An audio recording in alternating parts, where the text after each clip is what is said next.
Hi there, I'm Vieno and this is my 20th video tutorial on D3.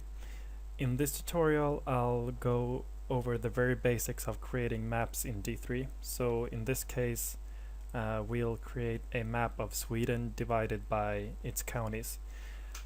So whenever you want to create maps, you need to get some map data, obviously. So in my case I have this sweden.geojson file, and the GeoJSON file format is you could call this file JSON as well, it won't matter, but the file the way you store this geographic data in JSON, in the JSON format, is called GeoJSON. Simple as that. So we have all these coordinates here, and each of these objects, it's a lot of data. Each of these are counties. So all this code is one county, and if this looks scary, don't be afraid. we don't have to mess around with this manually, fortunately.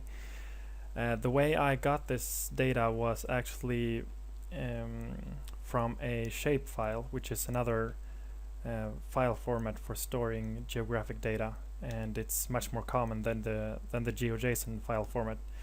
And I used a software, a program called QGIS, to convert my shapefile to GeoJSON.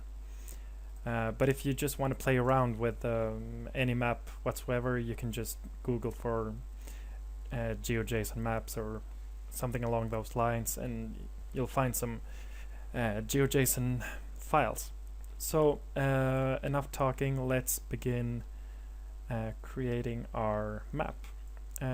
We'll start as usual by loading our data and creating our callback function.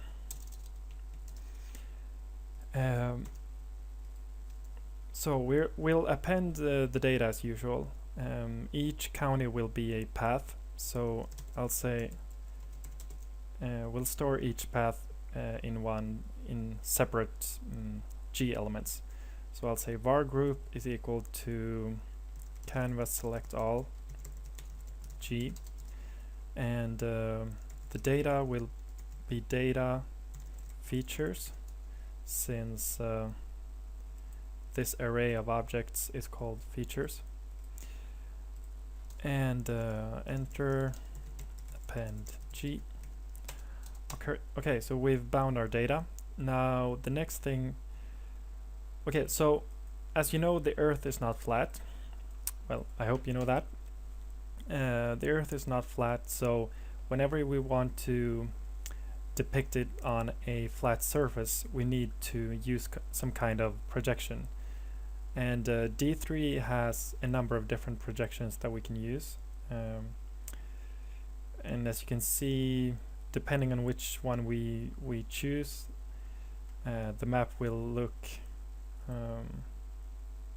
yeah, they look kind of different. In this tutorial we'll be using this Mercator projection. I don't really know how to pronounce that, but that's the name. And yeah, that's basically the only new thing I'd say in this tutorial, the projection part. So we'll create our projection and store it in a variable, and we'll say d3.geo.mercator, and then we'll also need to create a path generator, which we've done in a couple of other videos. So I'll say d3.geo.path, which is the name of the geographic path generator, and using the projection method I'll pass in the projection to that path generator, so it knows how to translate these coordinates to pixels on our canvas. Okay, so let's move on and append a path to each of our G elements. So, oops, I will say var areas group append path, and the path data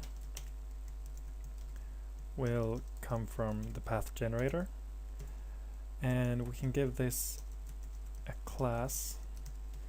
So we'll do some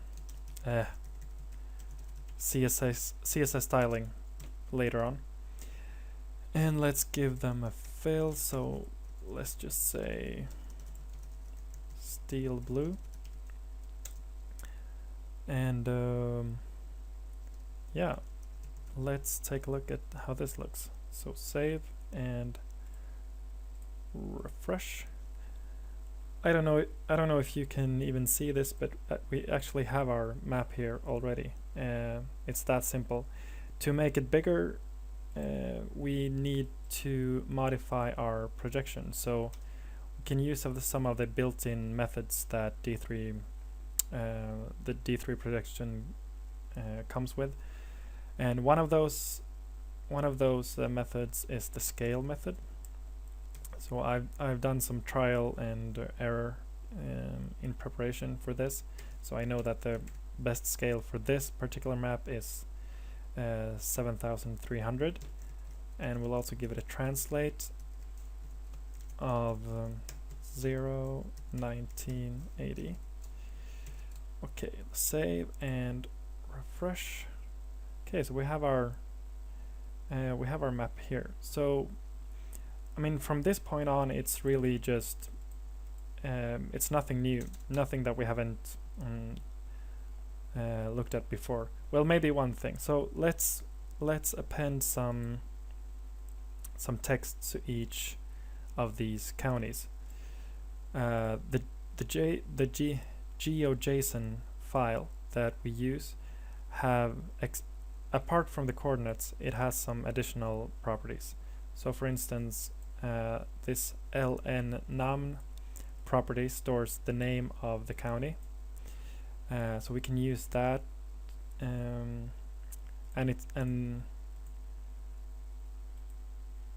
the name is stored in the properties property. So if we want to append those labels, we can just say group append text, and to specify where on the map each of these labels will be placed, we can use another property of the path generator. So we can say okay, so we'll make this a function of our data, and we'll return path.centroid d 0. So what this means is the centroid calculates the center of the path, and we'll give it the data as an argument, and this returns an array of two numbers which correspond to the x coordinate and the y coordinate. So if we say 0 in between the square brackets, we're returned with the x coordinate. So I hope that makes sense. And of course, for the y position, we can just repeat this and replace this by 1, and we'll make the text a function of the data as well. So like I said, we'll return d properties ln_num. Okay, so let's take a look at this. And of course you need to apply some additional styling to make this look good. We can settle with just setting the text anchor for now. So I'll say text anchor middle, save and refresh. Okay, so of course we would apply some additional styling if this was a real project that we were working on. But yeah, I think I'll settle with that for now. This was the very basics of creating maps, and the only new part really is these two lines here, the projection and the path, the geopath generator. Um, I think this should make sense. I won't lie and say it's easy to create maps, because it's well, the difficult part usually is converting your data to the right format and using the right coordinate system, and so on. But once you've got your geographic data um, well formatted and in the proper yeah in the proper format, it's quite easy, as you can see. So yeah, that's it for now. I'll see you later.